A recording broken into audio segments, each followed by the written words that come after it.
10th standard Tamil quarterly எக்ஸாமில் எப்படி நம்ம வந்து 100 அவுட் ஆஃப் 100 வாங்கலாம் அப்படின்றத இந்த வீடியோவில் உங்களுக்கு தெளிவாக நான் எக்ஸ்பிளைன் பண்ண போகிறேன். எந்தெந்த கொஷின்ஸ்க்கு எவ்வளோ மார்க் கொடுக்குறாங்க, எத்தனை கொஷின்ஸ் கொடுத்து உங்களுக்கு வந்து 5 மார்க்ஸ் கேட்குறாங்க, 2 மார்க்ஸ் கேட்குறாங்க அப்படின்றதெல்லாம் நம்ம தெளிவாக இந்த வீடியோவில் பார்க்க போகிறோம். ஸோ வீடியோவை ஸ்கிப் பண்ணாமல் பாருங்கள், அப்போ தான் தெளிவாக புரியும். நீங்கள் நம்ம சேனலுக்கு புதுசாக இருக்கீங்க அப்படின்னா சேனலை சப்ஸ்கிரைப் பண்ணிவிட்டு ஆல்னு வர பெல் பட்டனை ப்ரெஸ் பண்ணிக்கோங்க. வாட்ஸ்அப் சேனலோட லிங்க்கும் வாட்ஸ்அப் குரூப்போட லிங்க்கும் டிஸ்கிரிப்ஷனில் கொடுத்துருக்கேன், இமீடியட்டாக ஜாயின் பண்ணிக்கோங்க. மற்ற டிஸ்ட்ரிக்டோட கொஷின் பேப்பர்ஸ்லாம் நான் வாட்ஸ்அப் சேனலில் தான் ஷேர் பண்ணுவேன், சரிங்களா? ஸோ பகுதி 1 டோட்டலாக எக்ஸாம் வந்து உங்களுக்கு 3 hours நடக்குது. ஓகே, 3 மணி நேரம் எக்ஸாம் வைப்பாங்க. 100 மார்க்ஸ்க்கு கொஷின்ஸ் கொடுக்குறாங்க. ஓகே, 100 மார்க்ஸ்க்கு எக்ஸாம் கண்டக்ட் பண்ணுறாங்க. பகுதி 1ல் உங்களுக்கு 15 மதிப்பெண்களுக்கான வினாக்கள் கொடுப்பாங்க. அது என்ன வினா அப்படின்னு பார்த்தீங்கன்னா, சரியான விடையை தேர்ந்தெடுத்து குறியீட்டுடன் எழுதுக. அது என்ன குறியீட்டுடன் எழுதுக அப்படின்னு கொடுத்துருக்காங்க அப்படின்னு பார்த்தீங்கன்னா, நீங்கள் வெறும் ஆன்சர் மட்டும் எழுதக்கூடாது. ஆன்சருக்கு கூட ஆப்ஷன் இருக்கு இல்லையா, ஈன்னு இருக்கு இல்லையா, அது கரெக்டான என்ன ஆன்சரோ அந்த ஆன்சரை எழுதி அதோட ஆப்ஷனையும் எழுதணும். அப்படி எழுதுனீங்கன்னா தான் உங்களுக்கு ஃபுல் மார்க் கிடைக்கும். ஸோ ஃபர்ஸ்ட் கொஸ்டின்லேருந்து 11th வரையும் சூஸ் த கரெக்ட் ஆன்சர் கொடுத்துருவாங்க. அதாவது சரியான விடையை தேர்ந்தெடுத்து எழுதுக. அதுக்கு அடுத்தது 12th இருந்து, அதாவது 11 வரையும், 1லேருந்து 11 வரையும் சூஸு. 12th இருந்து 15 வரையும் பார்த்தீங்கன்னா ஒரு பாடல் கொடுத்துட்டு அந்த பாடலில் இருக்க கொஷின்ஸ்க்கு ஆன்சர் பண்ணணும், சரிங்களா? அந்த பாடல்ல இருந்து ஒரு சில வேர்டை கொடுத்து அதோட இலக்கண குறிப்பு என்னன்னு கேட்பாங்க, அந்த பாடலை இயற்றியது யாருன்னு கொடுப்பாங்க. இந்த மாதிரி கொஷின்ஸ் கேட்டால் ஈஸியாக அட்டன் பண்ணலாம். அதுக்கடுத்தது பகுதி 2. இது பார்த்தீங்கன்னா உங்களுக்கு 18 மார்க்ஸ் பார்ட். இந்த பார்ட்டில் வந்து உங்களுக்கு டோட்டலாக 18 மதிப்பெண்களுக்கு கேட்குறாங்க. அது பார்த்தீங்கன்னா பிரிவு 1 பிரிவு 2 2 பார்ட்டாக இருக்குது. அது ஃபர்ஸ்ட் பார்ட்டுக்கு 8 மார்க்கும் செகண்ட் பார்ட்டுக்கு 10 மார்க்ஸும் கொடுக்குறாங்க. ஸோ பிரிவு 1ல் கொஷின் நம்பர் 16லேருந்து 21 வரையும் இருக்குது. ஸோ டோட்டலாக 6 கொஷின் கொடுத்துட்டு 4 கொஷின் எழுத சொல்கிறாங்க. ஒவ்வொரு கொஷினும் 2 மார்க்ஸ்னா 4 2 8 இல்லையா? ஸோ 21 கொஷின் மட்டும் கம்பல்சரி. அது என்ன கம்பல்சரியில் என்ன கேட்பாங்க அப்படின்னு பார்த்தீங்கன்னா, திருக்குறள் கொடுத்துட்டு கேட்பாங்க. ஓகே, 2 மார்க்ஸில் திருக்குறள் வரும். ஸோ முடிஞ்ச வரையும் திருக்குறள் வந்து நீங்கள் இயல் 6 இருக்கட்டும், இயல் 3 இருக்கட்டும், அனைத்து மனப்பாடக்குறளும் படிக்க பாருங்கள். அதில் இம்பார்ட்டன்ட்னு பார்க்காதீங்க. ஓகே, நெக்ஸ்ட் பிரிவு 2. பிரிவு 2ல் இது 10 மார்க்ஸ் இல்லையா, எல்லாமே 2 மார்க் கொஷின்ஸ் தான். ஸோ 5 கொஷின்ஸ் அட்டன் பண்ணணும். 22 23 24 25 26 27 28 டோட்டலாக உங்களுக்கு 7 கொஷின் கொடுத்துட்டு அதில் 5 எழுத சொல்கிறாங்க. இதில் கம்பல்சரி கொஷின் கொடுப்பாங்களன்னா கிடையாது, சரிங்களா? ஸோ டோட்டலாக இதுக்கு வந்து 10 மார்க்ஸ். அதுக்கு அடுத்தது பகுதி 3. இங்கே பார்த்தீங்கன்னா 18 மார்க்ஸ் கேட்குறாங்க. 18 மார்க்ஸ் எப்படி கேட்குறாங்கன்னா, பிரிவு 1 பிரிவு 2 பிரிவு 3. So 3 parts. ஒவ்வொரு பார்ட்டுக்குமே 6 மார்க்ஸ் கொடுக்குறாங்க. எல்லாமே வந்து 3 மார்க் கொஷின். நல்லா புரிஞ்சுக்கோங்க, 3 மார்க் கொஷின்ஸ். ஓகே, ஒவ்வொரு பார்ட்லேயுமே வந்து உங்களுக்கு 2 கொஷின்ஸ் எழுத சொல்கிறாங்க. 29 30 31 இந்த 3 கொஷின், அதாவது கொஷின் பேப்பரில் 29th கொஷின் 30 கொஷின் 31 இது 3மே பார்த்தீங்கன்னா உங்களுக்கு 3 மார்க்ஸில் தான் கேட்பாங்க. அந்த 3லேருந்து நீங்கள் 2 எழுதணும். நல்லா புரிஞ்சுக்கணும், 3லேருந்து 2 எழுதணும். ஓகே, அதுக்கு அடுத்தது பிரிவு 2ல் இதுவுமே 3 மார்க் கொஷின்ஸ் தான். 32 33 34 கொடுத்துருவாங்க. இதில் 34 மட்டும் கம்பல்சரி. அப்படி என்ன இப்போ கம்பல்சரி கொடுப்பாங்க அப்படின்னு பார்த்தீங்கன்னா, உங்களுக்கு மனப்பாடம் கொடுப்பாங்க, சரிங்களா? உங்களுக்கு மனப்பாடம் கொடுப்பாங்க. வாழ்த்து பாடல், அந்த மாதிரியான கம்பராமாயண பாடல், மற்ற பாடல் எல்லாமே இதில் வந்து கேட்கறதுக்கு சான்சஸ் இருக்குது. ஸோ முடிஞ்ச வரையும் ஃபஸ்ட்டு ஒரு 3 யூனிட்டில் இருக்க மெமரியெல்லாம் நல்லா பார்த்துக்கோங்க. கண்டிப்பாக அதில் வந்து 1 கண்டிப்பாக கேட்பாங்க. ஏன்னா 6 யூனிட் அப்படின்னும் போது நம்ம 6ல் ஃபஸ்ட்டு 3 யூனிட்டை அதாவது திருக்குறளை பொறுத்தவரையும் 2 இயலுமே ரெடி ஆகிடுங்க. ஆனால் மற்ற மெமரி எல்லாமே நீங்கள் ஃபஸ்ட்டு 3 யூனிட்டை கண்டிப்பாக படிங்க. இது வந்து வீக்காக இருக்க ஸ்டூடெண்ட்ஸ்க்காக சொல்கிற ஒரு டிப்ஸு. சென்டம் எடுக்கிறவங்க முடிஞ்ச வரையும் 6 யூனிட்டுக்குமே மெமரி ரெடி ஆகிடுங்க. அதுதான் பப்ளிக் எக்ஸாமுக்கு நல்லது, சரிங்களா? நம்ம வந்து குவார்டர்லிக்காக படிக்கலை, எல்லாமே பப்ளிக்காக மார்க் ஸ்கோர் பண்ணுறது தான் படிக்க இருக்கும். ஓகே, ஸோ அதுக்காக பாருங்கள். அப்போ 32 33 34 இந்த 3 கொஷின்ஸில் 34 கம்பல்சரி அப்படின்னா 32 33 இது 2த்துலேருந்து 1 எழுதணும். ஸோ அப்போ 3 கொடுத்துட்டு 2 கேட்குறாங்க. புரிஞ்சுதுங்களா?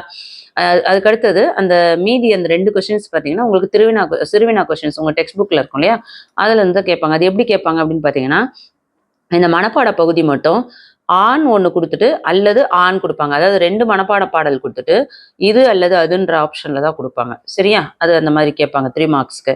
அதுக்கடுத்தது பிரிவு 3. பிரிவு 3 பார்த்தீங்கன்னா உங்களுக்கு 3 மார்க் கொஷின்ஸ் தான். இது வந்து 2 கொஷின்ஸ் அட்டன் பண்ணணும் 6 மார்க்ஸு. 35, 36, 37 இங்கே வந்து கட்டாய வினாலாம் கிடையாது. இது என்னெல்லாம் கேட்பாங்கன்னா சிறுவினால இருக்க கொஷின்ஸ்லாம் அணி அந்த மாதிரி கொஷின்ஸ்லாம் கேட்பாங்க. அது அழகிடுதல், அடுத்தது தொடர் வகை இதெல்லாம் கேட்பாங்க. சரிங்களா? கண்ணே நீ உறங்கு, காலையில் நீ எழும்பு இருக்கு இல்லையா, அதில் என்ன தொடர் வகைன்னு கேட்பாங்க. அந்த மாதிரி கொஷின்ஸ் சிறுவினா கொஷின்ஸ் அது கேட்பாங்க. அணி கேட்பாங்க. அழகிட்டு வாய்ப்பாடு கண்டிப்பாக வரும், அணி கண்டிப்பாக வரும். ஸோ 2 இதில் ஒன்று அழகாக அட்டன் பண்ணிடலாம். முடிஞ்ச வரையும் அது ரெடி ஆகிடுங்க. அதுக்கடுத்தது 35, 36, 37 இந்த 3 கொஷின்ஸுமே வந்து கொடுத்துட்டு அதில் 2 உங்களை எழுத சொல்கிறாங்க. இதுலேயுமே எந்த கம்பல்சரிலாம் கிடையாது. ஓகே. அதுக்கடுத்தது பகுதி 4 உங்களுக்கு புரிகிற வகையில் நான் சொல்ல நீங்கள் ஒரு நோட் எடுத்து நோட் பண்ணி வச்சுக்கோங்க. அப்போ உங்களுக்கு எப்படி பேட்டர்ன் கேட்பாங்கன்னு ஈஸியாக இருக்கும். உங்களுக்கு புரிகிற வகையில் நீங்கள் நோட் பண்ணிக்கோங்க. அடுத்து 4th பார்ட்டில் பார்த்தீங்கன்னா டோட்டலாக 25 மார்க்ஸ். அதாவது இதுதான் ரொம்ப முக்கியமான பகுதி. ஏன்னா 100 மார்க்ஸ் கொஷின் பேப்பரில் நம்ம 25 மார்க்ஸ் இதில் ஸ்கோர் பண்ணலாம். ஸோ வீக்காக இருக்க ஸ்டூடெண்ட்ஸ் கூட நான் கொடுத்துருக்க இம்பார்ட்டன்ட் கொஷின்ஸ்லாம் 5 மார்க்ஸ்லாம் படிச்சிங்கனாவே அழகாக மார்க்ஸ் ஸ்கோர் பண்ண முடியும். ஆல்ரெடி 10th வந்து நான் ஃபஸ்ட்டு, செகண்டு, தேர்டு, அதுக்கடுத்து 6th யூனிட்டுக்கு ஒரு வீடியோ போட்டேன். அதில் 4th, 5th யூனிட் வந்து மிஸ் ஆகிடுச்சு. ஸோ அந்த மிஸ் ஆன வீடியோஸ் வந்து நான் 2 days பேக்கை அப்லோட் பண்ணியிருக்கேன். ஸோ அந்த வீடியோவை பார்க்காதவங்க இமிடியேட்டாக போய் பாருங்கள். பிளேலிஸ்ட் லிங்க் உங்களுக்கு 10th இம்பார்ட்டன்ட் பிளேலிஸ்ட் குவார்ட்டர்லிக்கான லிங்க் டிஸ்கிரிப்ஷனில் இருக்குது. போய் சர்ச் பண்ணி பாருங்கள். நான் கொடுத்துருக்க 5 மார்க்ஸ் 8 மார்க்ஸ் படித்தாவே கண்டிப்பாக நீங்கள் ஃபுல்லாக அட்டன் பண்ணலாம். 1 words மட்டும் நீங்கள் ரெடி ஆகிட்டிங்கன்னா 100க்கு 100 மார்க் கண்டிப்பாக நான் கொடுக்குற இம்பார்ட்டன்ட் படித்து நீங்கள் அட்டன் பண்ண முடியும் வித் சாய்ஸில். ஓகே. அதுக்கு அடுத்தது அனைத்து வினாக்களுக்கும் இடையில இது எப்படி கேட்டிருக்காங்க அப்படின்னு பார்த்தீங்கன்னா டோட்டலாக வந்து இது 25 marks. 5 5s are 25. So 5 questions தான் கேட்டிருக்காங்க. 38, 39, 40, 41, 42. ஸோ 38லேருந்து 42 வரையும் டோட்டலாக 5 கொஷின்ஸ் கேட்குறாங்க. இது என்ன பேட்டர்னில் கேட்குறாங்கன்னா இது அல்லது அது, அதாவது 2 கொஷின்ஸ் கொடுத்துட்டு அதில் 1 எழுதணும். அப்போ பார்த்தீங்கன்னா 10 கொஷின்ஸ்லேருந்து 5 எழுதணும். ஆனால் எனி 5 எழுத முடியாது. ஒவ்வொரு கொஷின்ஸ்க்கும் என்ன ஆப்ஷன் கொடுத்துருக்காங்க அதுலேருந்து தான் எழுதணும். இது அல்லது அது அல்ல அப்படி. சரிங்களா? ஸோ 10 கொஷின் கொடுத்துட்டு உங்களுக்கு அது 5 அப்படின்னா நீங்கள் 10ஐயும் நம்ம சூஸ் பண்ணலாம் அப்படின்னு நினைக்க வேண்டாம். ஒரு கொஷினில் 2 கொஷின்ஸ் கொடுத்துருப்பாங்க. ஃபார் எக்ஸாம்பிள் 38 அப்படின்னா அதில் ஆள ஒரு கொஷின் கொடுத்துருப்பாங்க, அல்லதுன்னு கொடுத்துட்டு ஆன்னு ஒன்று கொடுப்பாங்க. ஸோ அது 2 இதுலேருந்து நீங்கள் 1 அட்டன் பண்ணி எழுதலாம். ஓகே. அதுக்கு அடுத்தது பார்த்தீங்கன்னா டோட்டலாக 5 கொஷின்ஸு. So 25 marks. அடுத்தது 5th பார்ட்டில் மதிப்பெண்கள் பார்த்தீங்கன்னா உங்களுக்கு 8 மார்க் கொஷின்ஸு. டோட்டலாக 24 மார்க்ஸ். இது வந்து ரொம்ப இம்பார்ட்டன்ட். இங்கே 25 இது 24 இது 2 தான் இந்த கொஷின் பேப்பர்லேயே வெரி வெரி இம்பார்ட்டன்ட். என்ன கேட்பாங்க அப்படின்னு பார்த்தீங்கன்னா கடிதம் கூட 5 மார்க்ஸ் தான். கட்டுரை, துணைப்பாடம் அதாவது விரிவானம் இதெல்லாமே உங்களுக்கு 8 மார்க்ஸில் கேட்பாங்க. சரிங்களா? ஸோ படிவம் கண்டிப்பாக படிச்சுக்கோங்க. கட்டுரையில் அன்னமையா ஆல்ரெடி நான் நிறைய இம்பார்ட்டன்ட் கட்டுரையெல்லாம் சொல்லியிருக்கேன். சான்றோர் தமிழ் இதெல்லாம் நெடுவினால வரும். கட்டுரையில் பார்த்தீங்கன்னா விண்வெளியும் கல்பனா சாவ்லாவும் இதெல்லாம் பார்த்துக்கோங்க. இம்பார்ட்டன்ஸ் ஆல்ரெடி நிறைய சொல்லியிருக்கேன். வீடியோஸ் போய் பாருங்கள். ஆல் கொஷின்ஸ் அட்டன் பண்ணணும். எப்படின்னா 43, 44, 45 இதுவுமே இந்த பார்ட்டில் எப்படி கேட்டாங்களோ அதே மாதிரி தான். இது அல்லது அது சாய்ஸில் தான் கொடுப்பாங்க. 1 கொடுத்துட்டு அதில் 2 கொஷின் கொடுத்துட்டு அதில் 1 எழுதணும். சரி, 43 கொஷினுக்கு 2 கொடுத்துருவாங்க அதில் 1, 44க்கு 2 கொடுத்துருவாங்க அதில் 1, 45க்கு 2 கொடுத்துருவாங்க அதில் 1 அப்படி தான் எழுதணும். நீங்கள் வந்து இது அல்லது அது இல்லாமல் 6 கொடுத்துட்டு அதுலேருந்து 3 எழுத சொல்லுவாங்க அப்படின்னு நினைக்கக்கூடாது. புரிஞ்சுதுங்களா? வீக்காக இருக்க ஸ்டூடெண்ட்ஸ்லாம் என்ன பண்ணுங்கள், ஃபஸ்ட்டு 4 யூனிட்டை மட்டும் படிங்க. லாஸ்ட்டு 5, 6 இப்போதைக்கு படிக்க வேண்டாம். அதுக்கு அடுத்தது ஆஃப் இயர்லிக்கு படிக்க பாருங்கள். ஏன் சொல்கிறேன்னா நீங்கள் வந்து நான் சொல்கிற மாதிரி நீங்கள் படிச்சிங்கன்னா கண்டிப்பாக வந்து தாராளமாக 65+ தாராளமாக எடுக்கலாம் வித் சாய்ஸோட. ஓகே. ஸோ கண்டிப்பாக இந்த வீடியோ யூஸ்ஃபுல்லாக இருக்குன்னு ஃபீல் பண்ணிங்கன்னா ஒரு லைக் கொடுத்துட்டு பாருங்கள். உங்களுக்கு ப்ரீவியஸ் இயரோட மாடல் கொஷின் பேப்பர் நான் வாட்ஸ்அப் சேனலில் ஷேர் பண்ணுறேன்.